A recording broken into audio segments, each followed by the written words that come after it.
and public cultures and governmental anxieties. Rather, at stake also are understandings of how modern regimes of state, nation, and bureaucracy have shaped the disciplines, including history, anthropology, and historical anthropology. At stake, in other words, are why and how archives and fields and disciplines are organized the way they are, their very nature. Upon my understanding, then, historical anthropology can make us stop and ask, should not contemporary anthropology turn from endlessly deferred difference of recursive tradition to become the study, rather, of subjects of modernity, which include modern subjects? Should critical history not turn from the routine sameness of the modern subject to explore instead the presence of heterogeneous yet coeval temporalities in worlds of modernity and many other ones? What exactly is it that we mean by history and anthropology, and why do we study them in the first place? Do I have 5 minutes just to conclude? Just again? See, okay. Okay, I should do it. At the end, it is perhaps appropriate that I bring home these considerations. I shall do this by turning to the principal ways in which terms of modernity have been discussed in Latin America. My bid is to foreground the lineaments of scholarship amidst which my deliberations today are circulating. It is a brief description rather than an exhaustive account. As much an existential step as an analytical one, the move is founded on a rather particular bet, a particular wager.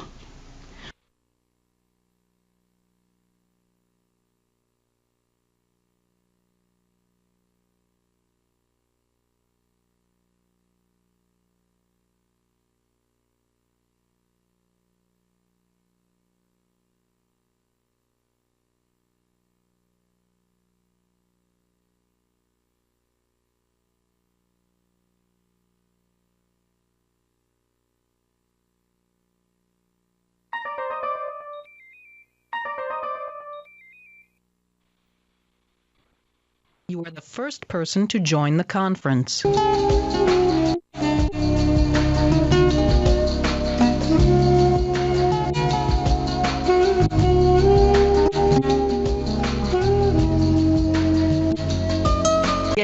Readily as part of the Western world, El Occidente, albeit with specific lacks and within particular limits.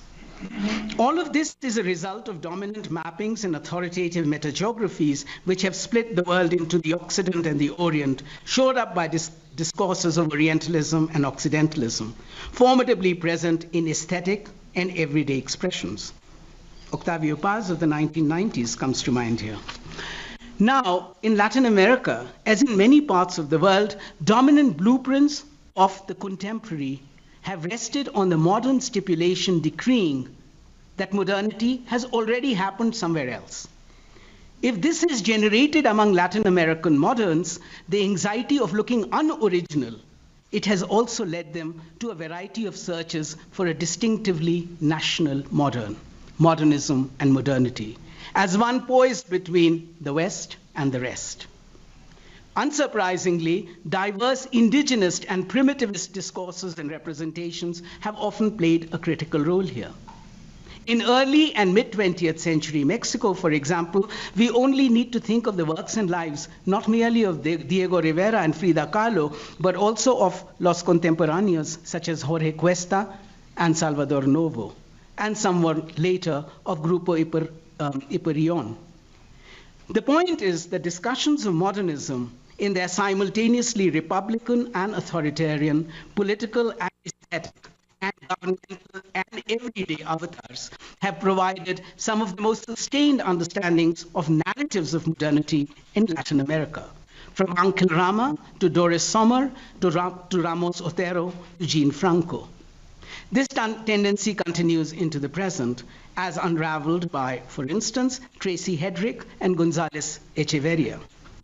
It is against this background, then, that we need to consider three broad sets of recent discussions of modernity in Latin America, which have all put a question mark on facile polarities between prolific modernisms and deficient modernization in the region as expressed by influential authors such as Paz and Cabrujas.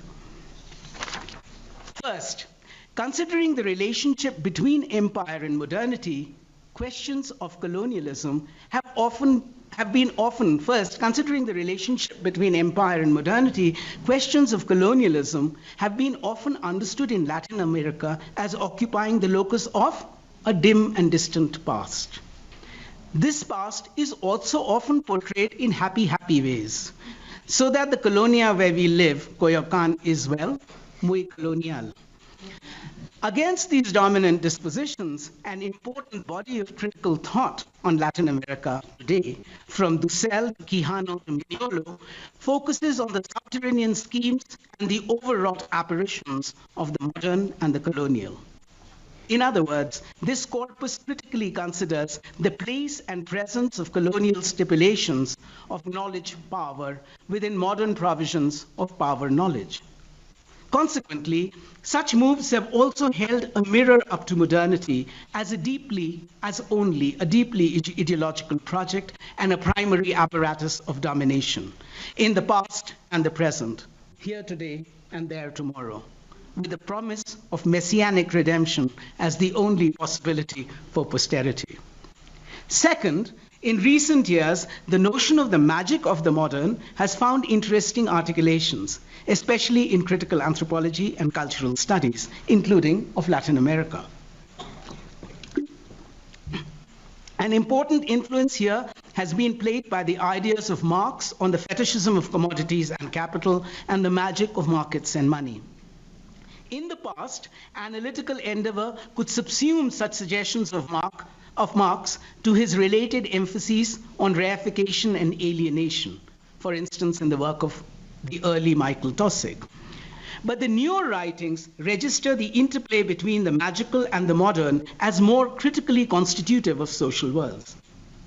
It is in these ways that recent work on Latin America and the Caribbean has provided fresh meanings to discussions of the magic, insanity of capitalism and colonialism, from Taussig to Richard Price, and of the fetish reification of state and nation, especially the work of Fernando Coronil.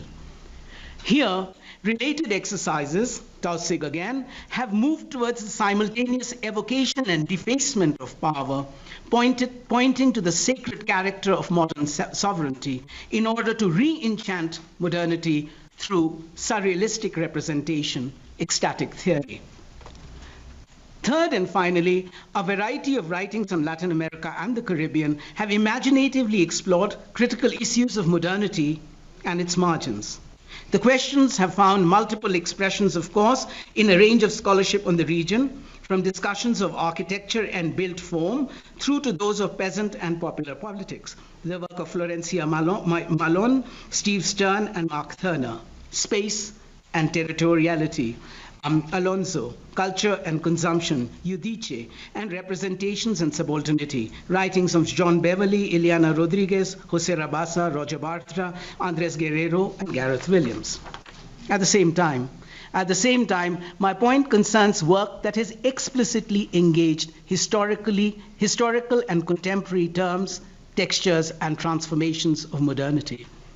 In this terrain, the explorations have ranged from influential considerations of the heterotemporal coordinates of national time-space, especially Conclini, through to those of the mutual articulations of modernity and nation, Claudio Lomnitz, Mauricio Tenorio Trio, Josefina Saldaña Portillo, and Overmeyer Velázquez.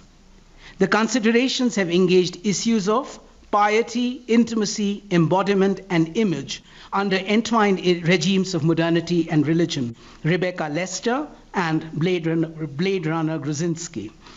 Modernity in its Baroque formations and its vernacular configurations, Bolivar Echeverria, Joanne Rappaport, and Michelle Rolfe Trio. And crucially, wide-ranging acute contradictions and contentions of modernity, Peter Redfield and David Scott. Taken together, here are to be found works focusing on different articulations of modernity as historically grounded and culturally expressed.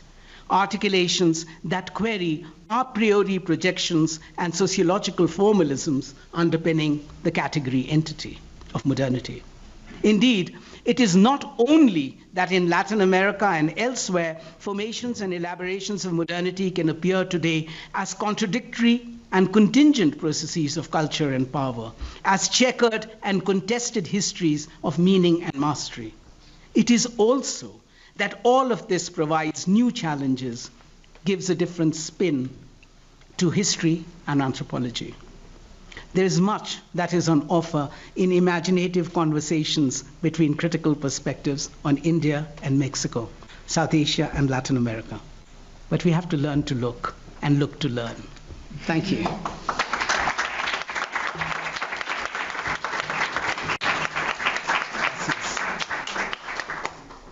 Muchas gracias, profesor Sora, por su conferencia, y le vamos a dar la palabra a la doctora Pilar Gilardi. Ella es investigadora de nuestro Instituto de Investigaciones Históricas, es doctora en Filosofía por la UNAM. Su área de investigación ha sido la fenomenología y la hermenéutica, en particular pensamiento de Martin Heidegger. Trabaja temas vinculados con la teoría y la filosofía de la historia. Su libro, publicado en el 2014, se titula Heidegger, la pregunta por los estados de ánimo.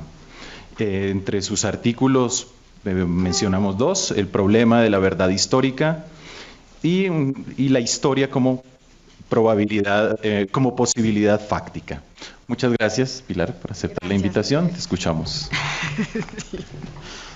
Gracias, Andrés, gracias por la invitación.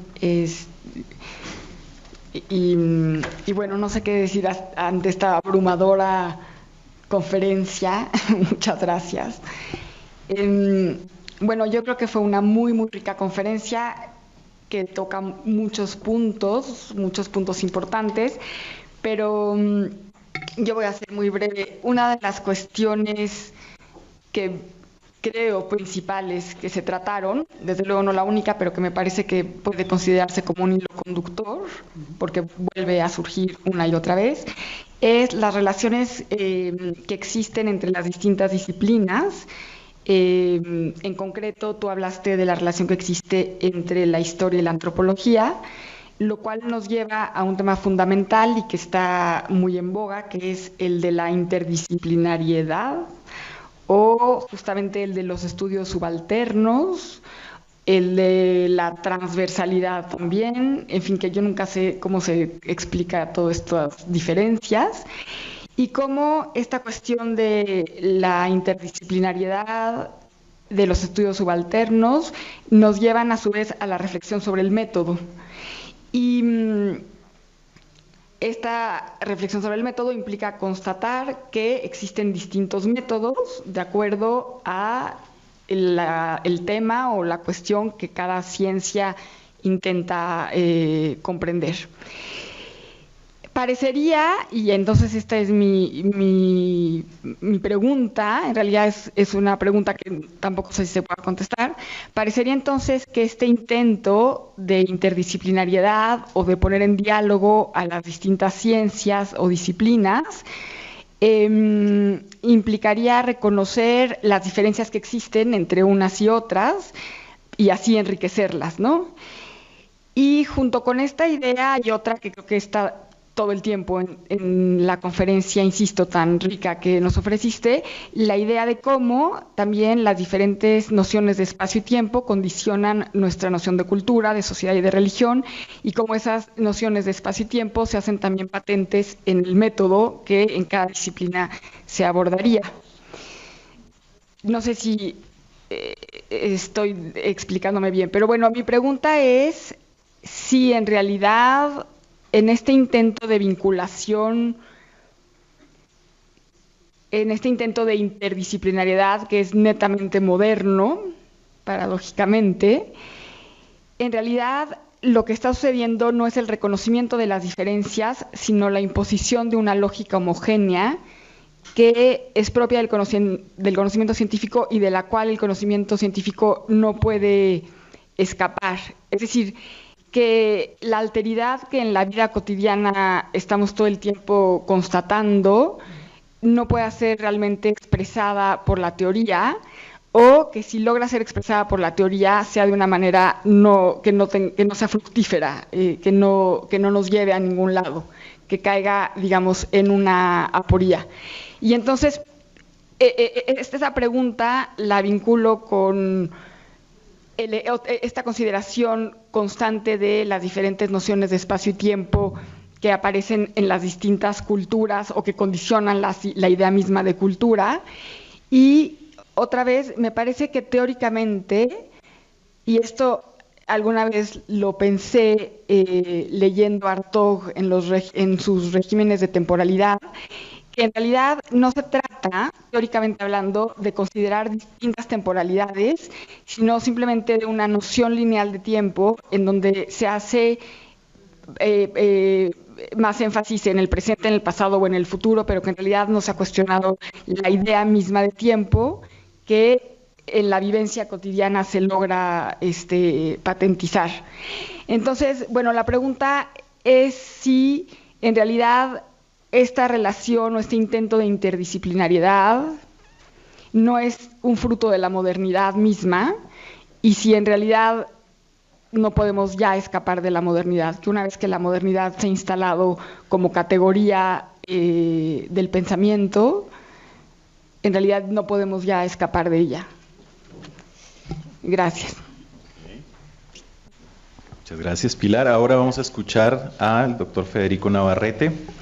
También es investigador de este instituto, antropólogo e historiador. Estudia la historia de los pueblos indígenas de América y sus relaciones con la historia global. Acaba de publicar su libro, Hacia otra historia de América. Aquí está. Nuevas miradas sobre el cambio cultural y las relaciones interétnicas, recién salido del horno. Muchas gracias, Federico, por aceptar la invitación. Bueno, pues gracias, es un honor y un gusto estar aquí y pues haber escuchado esta excelente conferencia de Saurab que tantas interrogantes abre y que por otro lado tiene tantos ecos en mis propias, o yo encuentro muchos ecos con mi propia reflexión y mi propio trabajo, que siempre se ha movido justamente entre la historia y la antropología. Y creo que yo nada más haré una reflexión muy breve para también ya dar espacio al público, y es que realmente creo que el tipo de reflexiones que Saurab nos presenta ahora tienen una contemporaneidad, una vigencia, inclusive una urgencia muy centrada en nuestro momento, ¿no?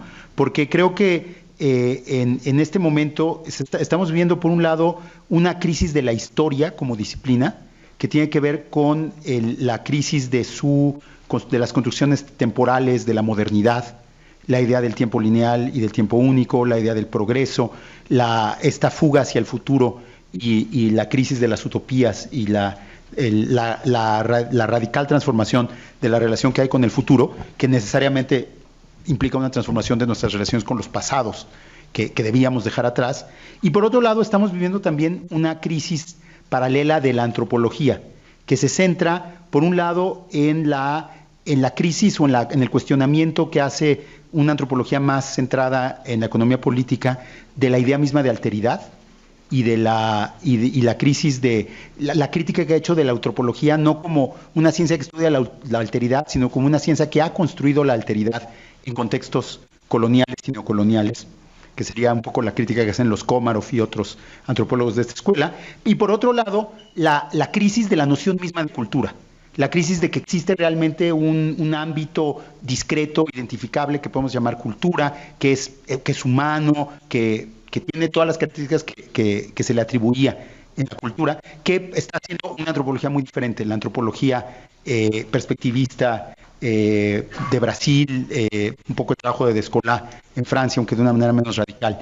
Entonces, creo que las dos disciplinas de repente se encuentran con que sus temas, sus métodos, sus objetos, se les disuelven ante sus propios ojos y tienen que repensar su relación con eso. En ese sentido, me parece clave lo que señalaba Saurab, de que las construcciones modernas de la historicidad y de la temporalidad estaban claramente ancladas en el imperio y en la nación, y que justamente lo que se abre ahora es la necesidad de pensar las temporalidades más allá de estas homogeneidades impuestas desde la historia nacional o desde las narrativas imperiales, ¿no? Lo cual no implica que hay mucha historia que está queriendo restaurar eso, ¿no? O que se aferra a las ideas de las narrativas nacionales, de los pasados fundadores, de los futuros gloriosos, pero creo que esa es una narrativa que tenemos que criticar frontalmente ahora, ¿no? Y por otro lado, también creo que es muy importante el traer de la antropología crítica contemporánea la desconfianza hacia las asimilaciones más bien hacia las atribuciones demasiado simples de alteridad. O sea, es muy fácil convertir al otro en un fetiche, y eso es algo que se hace continuamente en la antropología mexicana y que creo que ha dejado de ser operativo tanto metodológicamente como políticamente, y es muy problemático en todos los aspectos.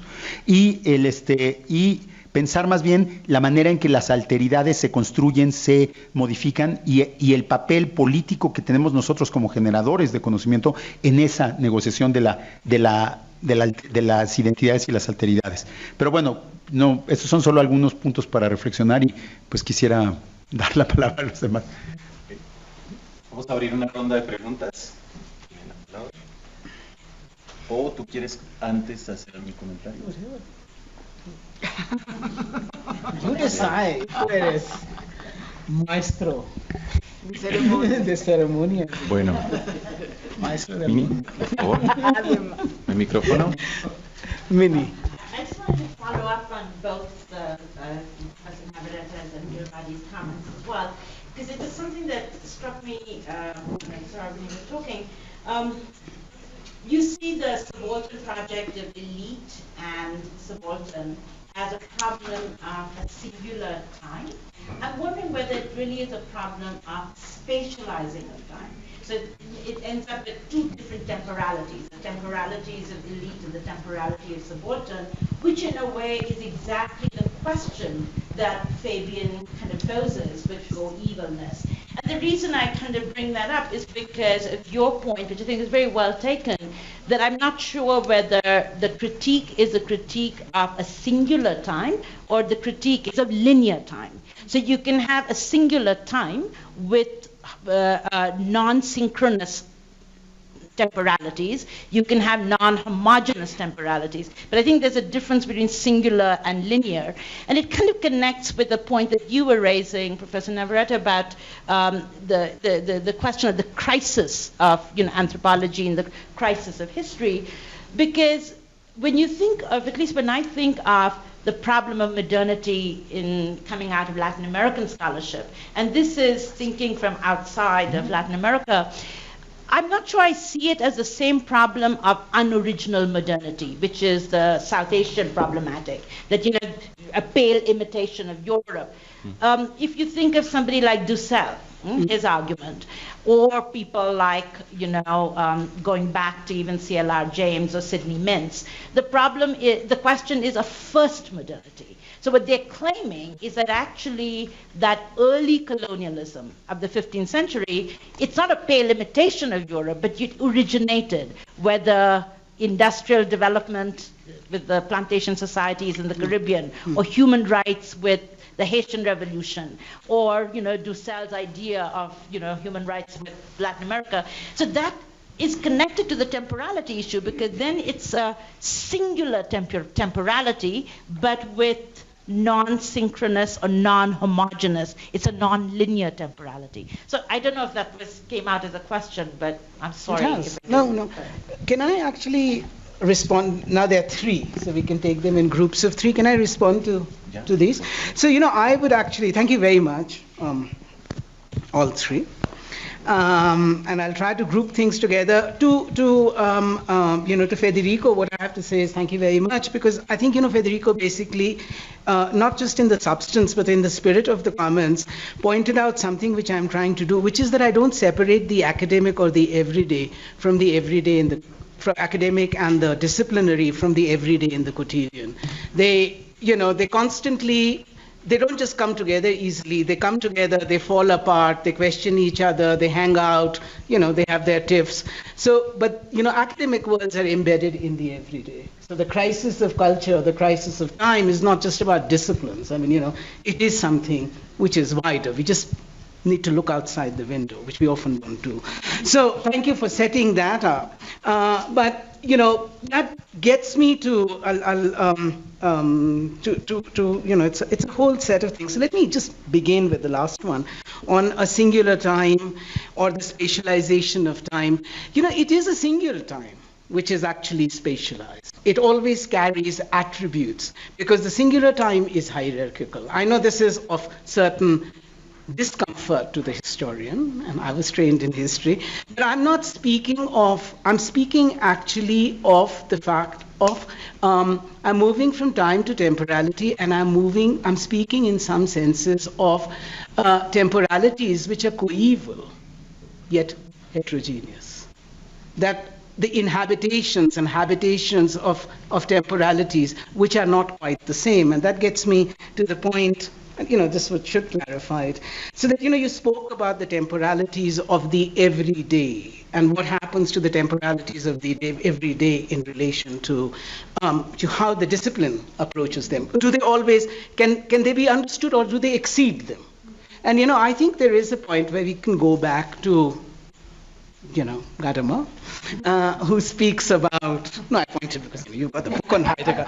Where Gadamer speaks about how the intimations of history that we already have exceed the documentations of documentary historiography, which is, being in the grandmother's arm or the mother's arm is already an intimation, not just a world, but a certain sense of history, right? And the documentations of objective historiography come later, right? Now, these are not temporalities which can be easily folded one into the other. But I think it's important to recognize their heterogeneous nature and not say that they are bound through a singular time. Linear time has been criticized far too often. Linear actually, Ishita's done good stuff on that. Linear actually breaks up in different ways. So I would insist on singular time, questioning singular time, which is already spatial, which is hierarchical. And spatialization of time and the temporalization of space as built into it, right? I'm probably not being very convincing, but, but I mean it. Okay. Now that gets me to some of the other points, which is method. So method, and it's related to the fact of the relationship between academic and everyday disciplines in the quotidian. Method in terms of a certain formalism, which attends ways of understanding, I'm not really convinced by it.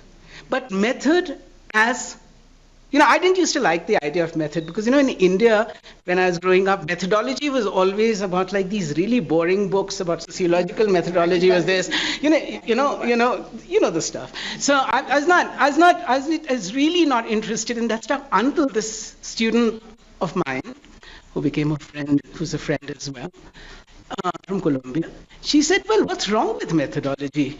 It's a way of asking questions. And that's where I realized that method matters.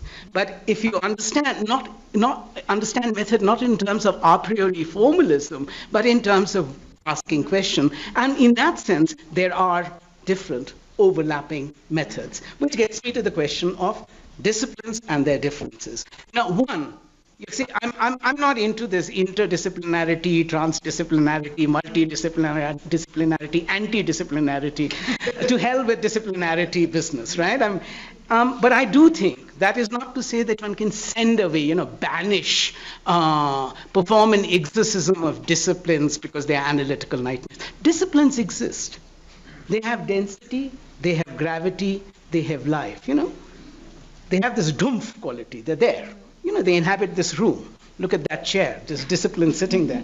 Okay? So what I'm basically saying is that disciplines exist, yet it is like method. It's about, is it necessary to understand disciplines in those usual given a priori ways? So in some senses, my task, and I'm going to put it as an aphorism, my effort is towards a doing of subjects that does not fear an undoing of disciplines. Okay? Recognizing their gravity, thinking through them, okay, their density, their gravity, but messing with them. I mean, why should we be obedient? Yeah, that's bad. Okay, which gets me the point of theory. So method, discipline, and theory. Now, theory, then, again, not reified, theory as something open-ended. And this is kind of important because, yes, as you're saying, it's not about a category-less academic practice, a category-less universe. Because categories exist. And you've got to get real about this stuff, right? I mean, the people who say categories don't exist when it comes to speaking about their own tenure when they are denied, they're really firm about it. So it's actually about recognizing that categories as indispensable. They exist, yet inadequate.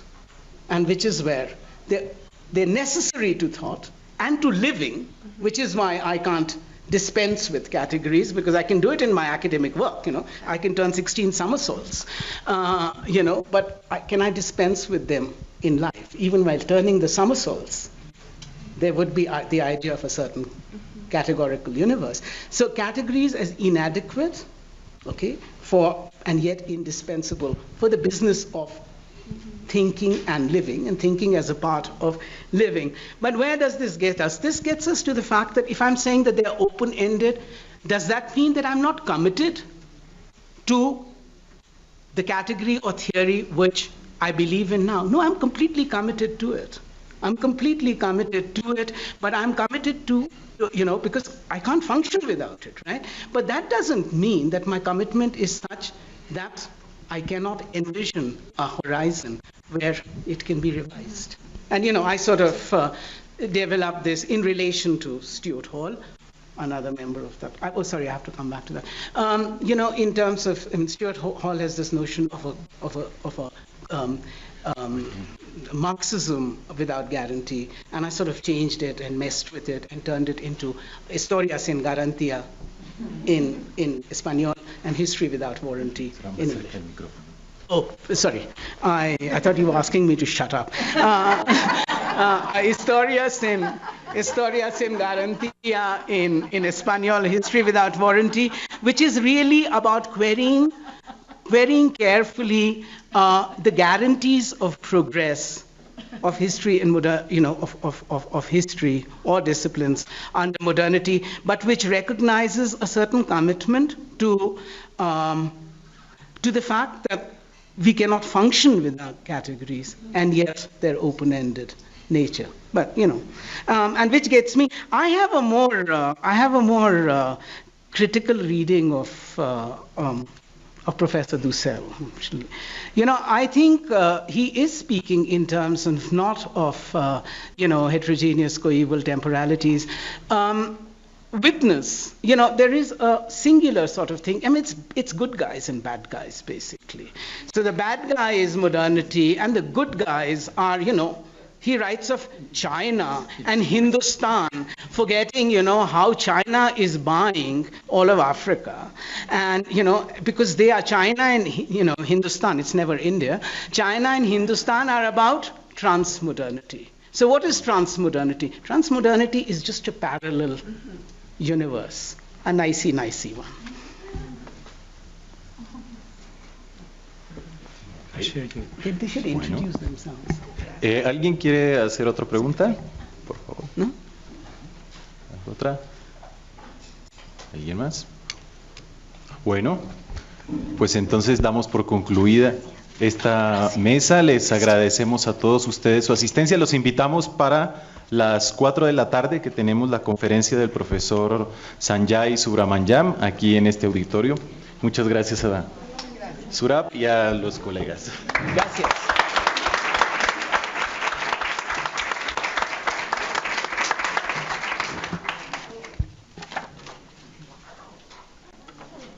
Was it fun?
Thank you.